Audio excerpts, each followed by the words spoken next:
இந்த நிமிடம் நமக்கு சொந்தம் கிடையாது. இந்த மேலே இருக்கிற பில்லர் இப்போ தலையில் உழுவலாம்.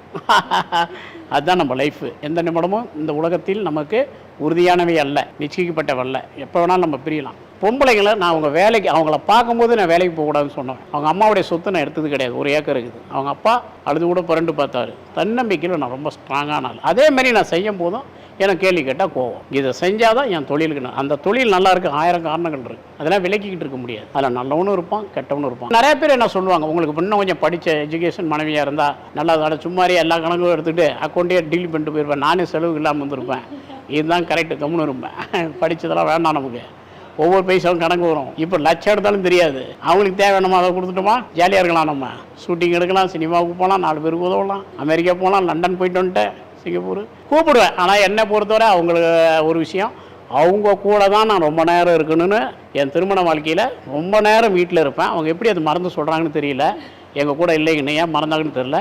ஏன் வீட்டுக்குள்ளே இருக்கிற கடைக்கு எந்திரிச்சு போகணும். 15 நாள் ஆனாலும் வீட்டுக்குள்ளேயே தான் நான் இருப்பேன். என் பிள்ளைங்களோட ஒரு நிமிஷம் கூட வெளியில் போகணுன்னு தான் நினைப்பேன். இன்னும் சொல்ல போனால் என் பைக்கு ஆக்சிடென்ட் ஆகணுன்னு கூட உங்களை வெளியில் கூப்பிட்டேன். செம்மொழி பூங்கா நடந்துட்டு இருக்குது, கோயம்புத்தூர் போகலான்னு. வேண்டாம், பக்கத்தில் ஒரு தோட்டம் வாங்கியிருக்கிறேன், அங்கேயாவது எந்திரிச்சுவான்னு கூப்பிட்டேன். வந்திருந்தால் நீங்கள் என் பையன் ஆக்சிடென்ட் ஆகிருக்க மாட்டோம். எப்போ நான் இவங்க கூட தான் அதிக நேரம் செலவழிப்பேன். பிள்ளைங்களை எப்பவும் காரில் ஏற்றிக்குவேன், ஒரு நாயை ஏற்றிக்குவேன். நான் ரொம்ப குடும்பஸ்தேன். அப்புறம் மாறுது லைஃப். பையன் காலத்துக்கு அப்புறம் இந்த ஓனரான வட்டி வந்த ஃப்ரெண்ட்ஷிப்பு, சொசைட்டி, நேமாவும் உங்களுக்கு நேரத்தை கொடுக்க வேண்டியது இருக்குல்ல இல்லையா? இப்படியெல்லாம் நான் ஆண்மைப்படுத்தப்படுறேன். என்ன செய்வது? தொழில் வளர்ந்துருச்சு, அதை விட்டுற முடியாது. நம்ம இந்த புலிவாலை பிடிச்ச கதம்பாங்க. எல்லாத்தையும் நம்ம அனுசரித்து போகணும். சொசைட்டிக்குள்ளே நான் ஃபேஸ் ஆன வெட்டி தான் பல பிரச்சனைகள் என்னை சூழுது. இது பண்ணுறேன். அப்புறம் தான் எனக்கு உங்களுக்கும் கொஞ்சம் விலகல் ஏற்படுது. அந்த வீடு எனக்கு பிடிக்கல. பையன் போட்டோ நான் எங்கேயும் வைக்கக்கூடாது. இங்கே பாருங்கள், எங்கேயும் இருக்கு, எங்கள் அப்பா போட்டோ இருக்குது. இறந்தா அவங்க போட்டோ வச்சு கும்பிடுவாங்க. என்னால் அது கூட ஜீர்ணிக்க முடியாது. அது முடிஞ்சதை விட்டுருங்க. அதை பார்த்துக்கிட்டு, அதை ஏங்கிக்கிட்டு, அதை அழுதுகிட்டு இப்போ இருக்கிறவங்களை கவனிக்க முடியாது. இழப்புங்கிறது ஏற்பட்டு விட்டது. அந்த இழப்பையே நினச்சிக்கிட்டு கலங்கி நின்னா வேலைக்கு போவான்னு சொல்லுவேன்.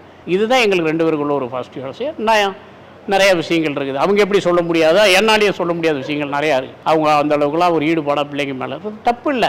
உலகத்திலேயே தாய்ப்பாசத்தோடு சிறந்தது எதுவும் கிடையாது. தாய்க்கான அன்பு, பிள்ளைக்கான உறவு உலகத்தில் எந்த இடத்துலையும் அந்த அன்புக்கு ஈடானது எதுவும் கிடையாது. அதை உணர்ந்தவன் நான் இல்லைங்களா? அதனால் அதெல்லாம் நான் எடுத்துக்கிறது கிடையாது. அவங்க ஒரு விஷயம் புரிஞ்சுக்கணும், நம்ம சாப்பிட்றது உள்ளங்கை அளவு, கொடுத்துற உடை உழவு. நம்ம தன்னம்பிக்கை. இன்றைக்கி அவர் ஜெயிச்சு இவ்வளோ தூரம் வந்திருக்காரு. நம்ம பிள்ளைங்களை செதுக்கி அறிவு கொடுத்து ஆற்றல் கொடுத்து கொண்டு வந்து நிப்பாட்டுங்கிற பணியில் அவங்க ஈடுபடணும். என்னை பொறுத்தவரை இது இருக்குதுன்னு நம்ம நினச்சிடக்கூடாது. எது வேணாலும் நாளைக்கு இல்லாமல் போகும். கோவிட் டைமில் வந்து நான் நிறைய சொத்துக்களை விற்று தான் நான் வந்து செலவு பண்ணினேன், சம்பளமே போட்டேன் அப்படின்னு சொன்னாங்க. அப்போ வந்து நீங்கள் என்ன சொன்னீங்கன்னு நான் தெரிஞ்சுக்கலாமா?